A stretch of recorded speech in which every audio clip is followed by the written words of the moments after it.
On Capitol Hill. There is another race we're following very closely among many, and that is Democratic Congresswoman Elissa Slotkin now getting a race with the former Republican Congressman Mike Rogers to face off for Democrat Debbie Stabenow's Senate seat in Michigan.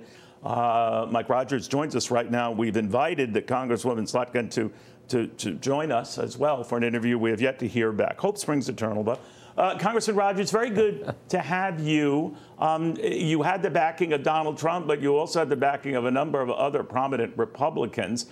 This race is considered, dead even. How do you compel voters in your state to say, many of whom think this could be an uphill fight for you, that it isn't? Well, the fact that we're tied last night in the primary, Neil, we won all 83 counties in our primary. A lot of people thought that the party was fractioned enough that we couldn't do this. We won all 83 counties. We are all in the same boat, rowing the same direction. That's how we're going to win in November. And you know what? This is crazy, Neil. This really sounds crazy. It's pretty radical. Are you ready? People want normal. They want their borders secure. They don't want crime in their neighborhoods. They want their paycheck to last to the end of the month when they're buying groceries. And they don't want to have to mortgage their house to put gas in the tank. They just want to get back to the way it was 4 years ago, where they could, save a little money, go on vacation, take care of their kids, and not worry about buying groceries. And that's the message that we're taking.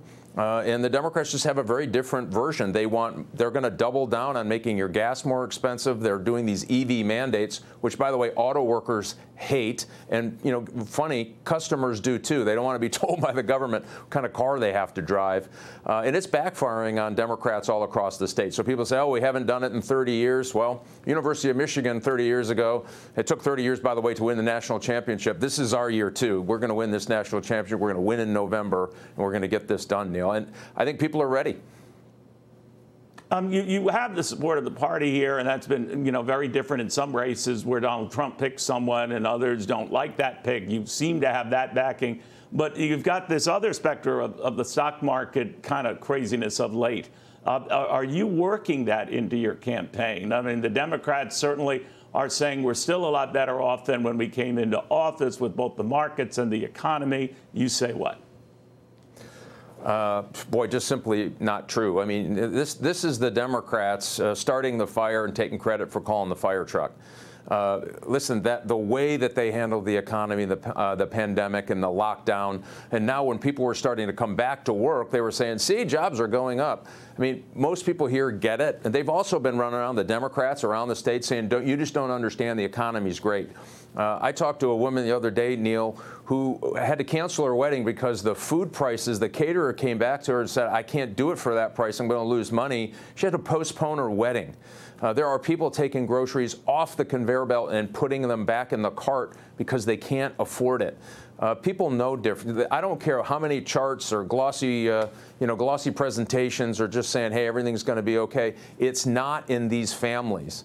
And we just see this more and more and more. And I talk to factory workers all over who, they're not necessarily Republicans, but what they have been telling me is, I know I can't vote Democrat again because of what's happening to my family and my budget and my fear for my job. And so you start having those conversations. That's why they're in trouble in Michigan. That's why we're tied. And the more this message gets out, that's how we're going to win. We'll be following it very closely, Congressman. Thank you. Hey, Sean Hannity here. Hey, click here to subscribe to Fox News YouTube page and catch our hottest interviews and most compelling analysis. You will not get it anywhere else.